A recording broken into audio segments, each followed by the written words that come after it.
Bom dia, boa tarde, boa noite, galera. Sejam bem-vindos ao canal Kim AB. Finalmente nós iremos chegar aonde nós queríamos chegar depois de todos esses vídeos aí que a gente teve, porque agora a gente chegou no movimento retilíneo uniforme, o famoso MRU, que é o que as pessoas mais conhecem dentro das escolas tal, mas hoje a gente vai explorar mais sobre esse movimento, tá certo? Por que esse movimento é o mais importante? Porque esse movimento aqui, ele é o movimento mais simples que existe no universo, que é um movimento reto e constante. E inclusive essa aqui foi a maior inovação do Newton, tal, porque ele conseguiu entender o que nós chamamos hoje de inércia. Para se existir a questão da inércia, a gente vai ter um movimento retilíneo uniforme quando ele Enfim, vamos lá. Vamos abrir logo a primeira parte. Nós temos aqui como primeira parte que o movimento uniforme, ele tem muito a ver com algumas coisas que a gente vai estudar sobre as leis de Newton. É muito mais fácil entender as leis de Newton quando a gente entende o movimento retilíneo uniforme, porque o movimento uniforme, ele é um tipo de velocidade escalar instantânea constante e ainda por cima tem que ser diferente de zero. Por quê? Porque existe o repouso. Quando a gente estudar as leis do Newton, a gente vai estudar algo chamado inércia. O que significa a inércia? A inércia, ela fala que um objeto ele tende a continuar o movimento dele ou continuar em repouso, uma vez que só a força que causa o movimento. Causa o movimento não, ela altera o movimento, na verdade, porque quando a gente fala de inércia, a gente fala que existe um movimento que não depende de força. Mas isso aqui são conceitos que a gente vai ver no decorrer do tempo aqui, quando a gente for falar sobre a parte de dinâmica, que é mais fácil de se entender. Por enquanto a gente está na parte de cinemática, que a gente não se preocupa muito com essas questões. Então vamos nos ater à questão de esse enunciado aqui, que é uma velocidade escalar instantânea. Nós aprendemos que existem as velocidades escalares, que é o que a gente está fazendo esse tempo todo, mas existe também a velocidade escalar instantânea. Replay instantâneo. Escalar média. E eu dei os conceitos da velocidade escalar instantânea, mas nós não usamos a velocidade escalar instantânea. Nós usamos a velocidade média. Por quê? Porque a velocidade instantânea, ela depende das matérias de cálculo, que seria as derivadas. Mas no ensino médio nós não usamos, só vemos alguns conceitos. Então no caso aqui nós temos essa velocidade instantânea constante. Quando nós temos algo constante, obviamente é algo que não muda. Então essa velocidade aqui é a velocidade que não muda. Mais para frente a gente vai ver que quando ela muda, a gente vai ter algo aqui a mais, que é uma variação da velocidade. Mas por enquanto, vamos nos ater a só essa parte aqui. Então o movimento retilíneo uniforme, ele é uma velocidade escalar, porque ele não é vetorial, e é instantâneo e constante. E não pode ser zero, porque se é zero não é movimento, está em repouso, obviamente. Agora nós vamos abstrair a ideia do movimento retilíneo. Por que tem que ser a velocidade escalar instantânea? Porque a sucessão dessas velocidades instantâneas vão ter velocidades médias constantes também, que é aquele famoso ΔS e o ΔT. Se a gente tem um ΔS e um ΔT instantâneo constante, a média ela tem que ser constante, então coincidem. Então nós vamos entender agora duas coisas importantes que nós poderemos deduzir do que foi dito. Nós temos que a velocidade média ela vai ser igual à velocidade que vai ser igual ao nosso ΔS sobre o nosso ΔT. Se nós isolarmos o ΔS, nós teremos o ΔS igual ao V vezes o quê? O V vezes o quê, galera? vai ser vezes o ΔT. Vou botar vezes aqui. Ou então vou botar do jeito mais original, que é esse aqui. Melhorou! Olha só o que temos aqui. Isso aqui parece o que para você? Lembra-se da função horária do movimento? Olha só que interessante. Ou seja, a função horária do movimento está interligada com o movimento retilíneo uniforme nesse primeiro momento. Então a gente está vendo que tá tudo aqui está conectado, aquelas formas que a gente viu anteriormente. Agora o mais importante. O que eu quero dizer? Que é o mais importante aqui. O que eu quero dizer na verdade aqui? Eu quero dizer que a variação do deslocamento é proporcional ao intervalo, aos intervalos, que são os tempos. A variação do deslocamento ela é proporcional aos intervalos de tempo. E a variação do deslocamento é o que nós chamamos de quê? De velocidade. Velocidade, pô. Lembre-se que a variação do deslocamento é a velocidade. Lembre-se disso.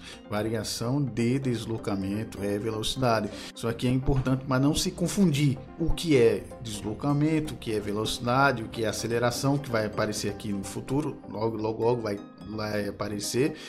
Lembre-se, quando nós falamos de variação no deslocamento, nós falamos de velocidade.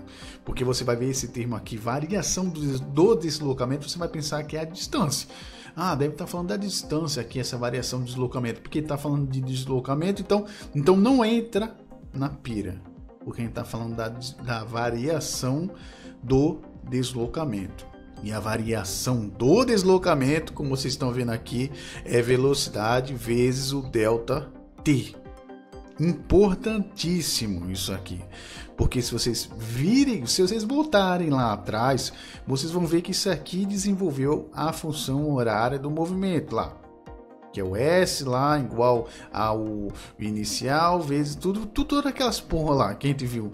Deu início a partir dessas ideias aqui, mas eu botei antes lá para vocês verem. Agora eu tô mostrando para vocês como é que funciona o movimento uniforme. Agora que vocês já entenderam isso aqui, eu vou mostrar para vocês como é feita a equação horária do movimento. Tá ok? Espero que vocês tenham entendido isso aqui, que a gente começou com a velocidade com a equiparação, nem equiparação seria, mas seria a gente conseguir achar instantes uniformes instantaneamente, achando depois uma velocidade média que ela é constante, para enfim a gente saber que existe uma relação da variação do deslocamento que é proporcional aos intervalos, para agora a gente ver como funciona a função horária do movimento, que é simples até. Porque se a gente pegar aqui, lembra-se do ΔS? Sim, o ΔS ele é o quê?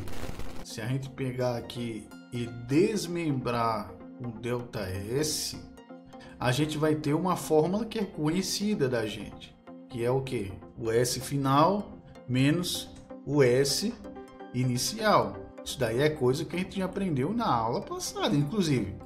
Pronto, tá aí. Mas e agora, se a gente fizer um negócio aqui muito interessante? Se a gente pegar aqui e isolar esse SI, a gente vai ter isso daqui. Puta, mano, olha só, virou a fórmula da função horária. Não é possível!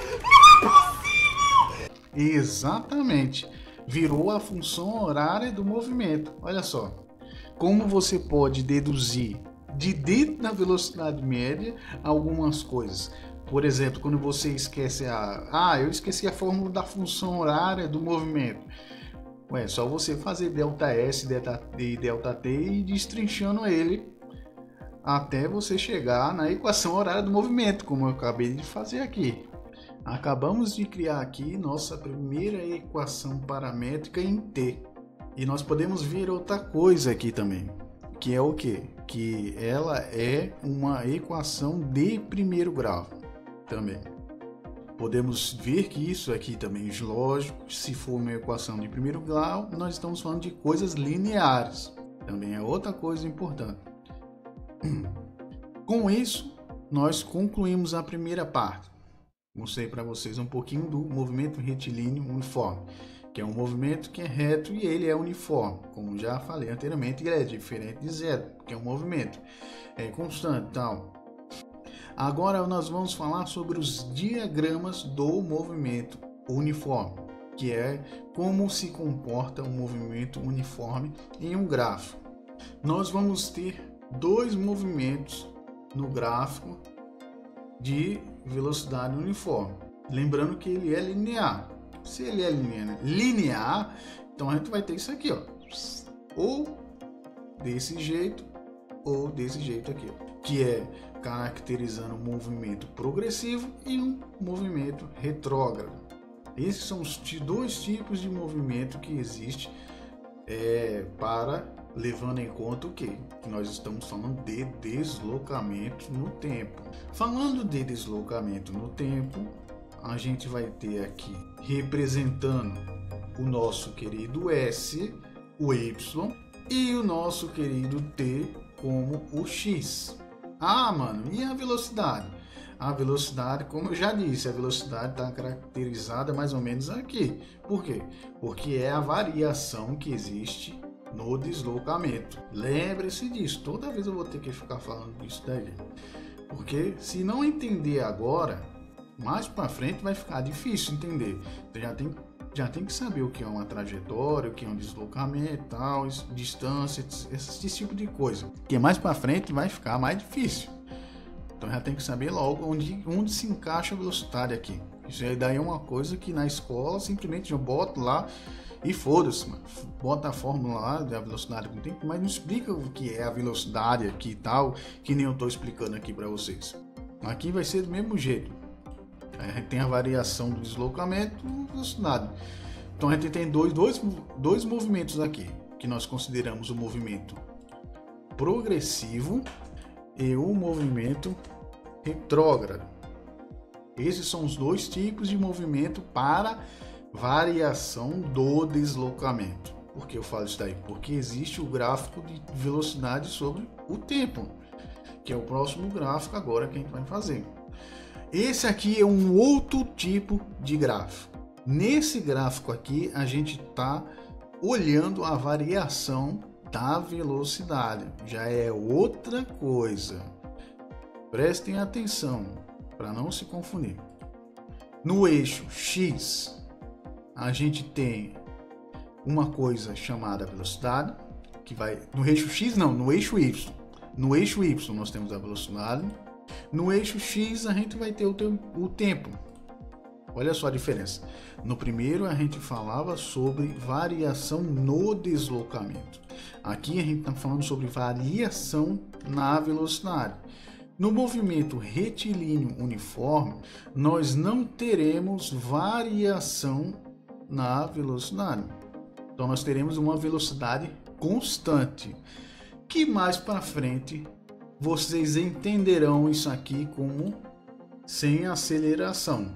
Então, um objeto que não possui aceleração, ele provavelmente ou está em repouso ou está em movimento retilíneo uniforme. Então, esse é o gráfico de um movimento retilíneo uniforme. A velocidade ela é constante no tempo. Ou podemos dizer que não existe variação. Outra coisa importante. Podemos dizer que não houve aceleração ou variação na velocidade. Que o próximo tópico a gente vai começar a falar sobre aceleração. Que nós vamos falar sobre o movimento uniformemente variado. Mas espero que vocês tenham entendido aqui essa grande diferença aqui nos gráficos. E por hoje é só. Na próxima aula a gente vai fazer alguns exercícios. Então, valeu galera. Até a próxima.